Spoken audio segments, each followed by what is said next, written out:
Salut à tous, on se retrouve ce soir pour l'épisode 2455 de l'After Zap Image. On commence tout d'abord avec une info officielle concernant l'AC Milan qui dévoile son nouveau maillot extérieur pour la saison prochaine. Il est magnifique. Donc voilà, ce nouveau maillot extérieur de couleur blanc avec les deux couleurs de l'AC Milan, le rouge et le noir sur une bande.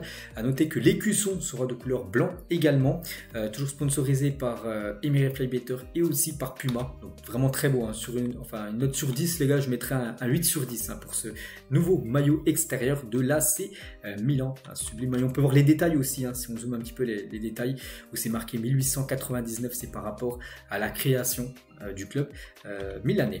On continue, on va parler info mercato maintenant et on va parler d'Harvey Barnes à Newcastle. Here we go, j'en ai parlé à midi sur ma chaîne principale et ça c'est un petit peu bougé on va dire, les heures qu'on suivi parce que maintenant il y a le Here we go de Fabrizio Romano, montant du transfert 44 millions d'euros. Donc voilà, Newcastle va bien payer cette somme pour s'offrir le joueur de Leicester. Je l'ai dit à midi les gars, c'est une somme complètement folle comme surtout pour un joueur Barnes, voilà, un joueur qui coûte aussi cher.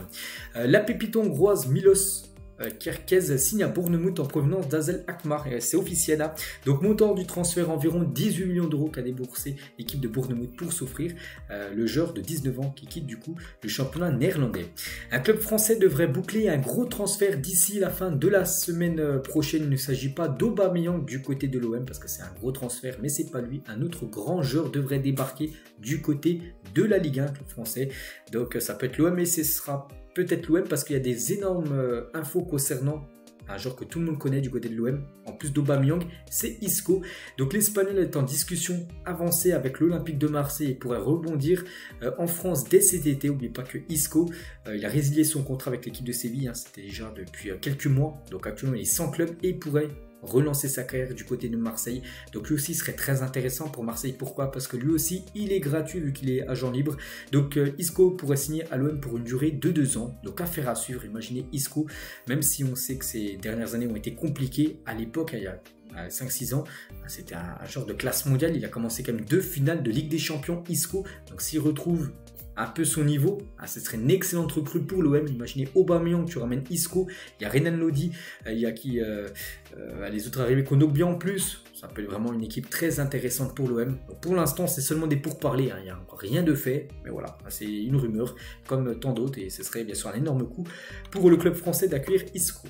Neymar s'est exprimé sur sa situation au PSG. L'attaquant brésilien a confié lors d'un entretien avec un journaliste brésilien que rien ne lui avait été notifié sur un éventuel départ du PSG cet été. Et il espère même rester au PSG. On peut même dire que c'est officiel, parce que Neymar ne compte pas quitter le PSG cet été, parce que lors de cet entretien, lors de cette interview, il a dit « J'espère jouer au PSG cette saison, donc la saison prochaine.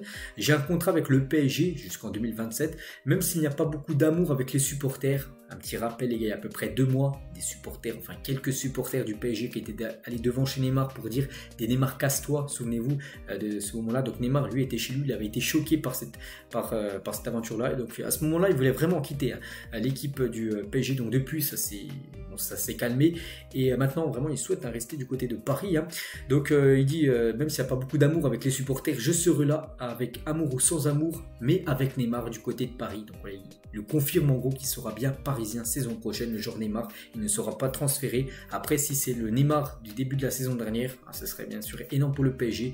Il faut voir parce que c'est un joueur bien sûr qui est souvent blessé. Aussi mentalement, voilà, Neymar, quand il y a un truc qui ne va pas trop, voilà, mentalement ça va pas fort, en espérant voilà, qu'il retrouve son niveau. Et bien sûr Neymar, c'est un joueur de classe mondiale, tout le monde le sait. Donc voilà, il reste du côté du PSG. Arnaud Danjuma devrait rebondir du côté d'Everton d'après Fabrizio Romano, le Here we go imminent, pas encore dit mais très proche. Donc pourtant lui j'en ai parlé à midi parce qu'il y a une autre rumeur, c'était plutôt du côté de l'AC Milan, mais c'est plutôt du côté de Everton qui devrait filer Arnaud Danjuma. Donc voilà, un nouveau transfert aussi qui pourrait se faire là très prochainement. On va parler de ce joueur, il s'appelle Josh Wilson Esbrand, latéral gauche de Manchester City, va rejoindre le Stade de Reims en prêt pour une saison pour avoir en gros du temps de jeu du côté du Stade de Reims la saison prochaine en Ligue 1, vu que du côté de City elle joue très peu, vu que le défenseur gauche il y en a pas mal, donc, enfin lui ne joue pas et du coup il devrait être prêté en Liga pour acquérir de l'expérience. Des clubs saoudiens veulent Chancel Mbamba, mais l'OM n'est pas vendeur concernant ce joueur qui a fait une belle saison, même si On sait avec Igor Tudor, la fin de saison dernière, mais il jouait peu. On ne sait pas pourquoi Igor Tudor le mettait sur le banc. Bref, maintenant c'est un nouveau coach. Marcelone et Marcelino comptent sur Mbamba. Après, il y a toujours bien sûr l'Arabie Saoudite, les clubs saoudiens qui s'intéressent à beaucoup de joueurs et ils s'intéressent également à Chancel Mbamba. On va parler aussi de Sadio Mané suite à un intérêt aussi de l'Arabie Saoudite pour Sadio Mané. Le Bayern a subitement augmenté le prix du Sénégalais, passant de 20 millions d'euros à au moins 32 millions d'euros maintenant. C'est le prix de Sadio Mané. Donc Al Nasser, l'équipe de Ronaldo, et Al Ahly, l'équipe par exemple de Firmino, de Edouard Mendy, un compatriote sénégalais de Mané, ont déjà rencontré le clan Mané. Donc voilà, une chose qui est pratiquement sûre, c'est qu'il devrait bien quitter l'équipe du Bayern et certainement aller du côté de l'Arabie Saoudite. Pour l'instant, le club où il irait, on ne sait pas. Donc voilà, ça pourrait monter à plus de 30 millions d'euros le transfert de Sadio Mané dans la Ligue saoudienne. Des nouvelles, il y a de Declan Rice qui a joué dans la nuit dernière. J'en ai parlé à midi, les gars, que Arsenal s'était imposé 5-0, mais je n'avais pas montré une photo de Declan Rice. Il a joué, bien sûr, ses premières minutes du côté de ce nouveau club des Gunners. Ce lien sur eSport FC 24, Benjamin Mendy, nouveau joueur de Lorient avec Innocent. Un joueur de Lorient, c'est que Mendy est innocent, c'est que le lien sera vert entre les deux. Le programme de la phase de groupe de la Coupe du Monde féminine qui a commencé, c'était ce matin. On parlera des premiers résultats, ça sera dans l'édition de demain sur ma chaîne principale. Et on peut voir tous les groupes. Donc aujourd'hui, c'était le groupe A qui s'est joué. Enfin, groupe A et groupe B, vu que la Nouvelle-Zélande a joué aussi l'Australie, les deux pays organisateurs. Donc il y a aussi le groupe C et D. Donc on peut voir voilà, tous les groupes et voilà, concernant cette Coupe du Monde féminine. Donc la France, n'oubliez pas, ils ont la Jamaïque, le Panama et le Brésil. Il y aura un France-Brésil féminin pendant les matchs de groupe. Sébastien Avellino, préparateur physique de l'Universitario club péruvien, a été arrêté au Brésil pour des actes présumés racistes lors du 8e de finale aller de la Comebol Sudamericana la semaine dernière. Il est accusé d'avoir imité un singe aux fans de Corinthians, donc du côté du stade Arena. Il a été arrêté et placé en prison directement après le match de son équipe. Le parquet de São Paulo a porté plainte contre lui et a ordonné aujourd'hui son maintien en détention au Brésil, en prison. Son staff et ses collègues présents au moment des faits nient fermement les accusations portées contre lui et ont par la suite apporté son soutien. Donc voilà ce qui s'est passé du côté du continent sud-américain. C'était dans la nuit il y a quelques jours là. On va parler de l'équipe de France. On sait que l'équipe de France niveau football, c'est quand même une sacrée nation, et surtout 4 finales de Coupe du Monde et 3 finales européennes en 25 ans pour l'équipe de France. C'est quand même énorme. Donc la Coupe du Monde 98 remportée, l'Euro 2000 remporté, la Coupe du Monde 2018 remportée, la Ligue des Nations 2021 remportée. Sinon il y a eu des finales, des finales perdues, la Coupe du Monde 2006, la finale de l'Euro 2016 et la finale de la Coupe du Monde 2022. Mais voilà, souvent la France a quand même atteint les finales et c'est énorme quand on sait toutes les équipes qu'il y a, que ce soit Coupe du Monde ou même Euro, les énormes nations. Et la France quand même arrive à toujours être, souvent, pas tout le temps mais souvent dans le dernier, on va dire, lors du dernier match, la finale. Les recrues du mercato estival en Saudi Pro League, donc le championnat saoudien, c'est qu'il y a eu beaucoup de monde.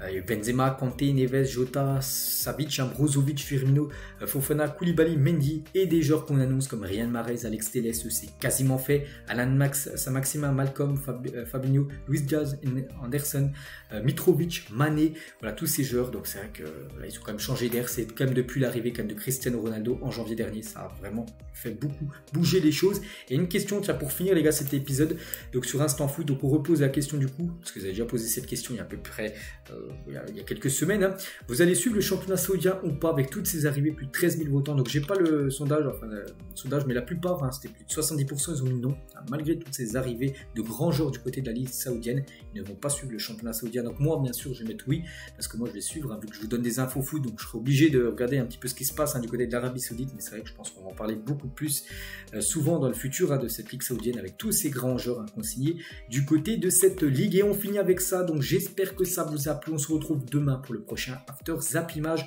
Bonne journée à vous et à plus tard.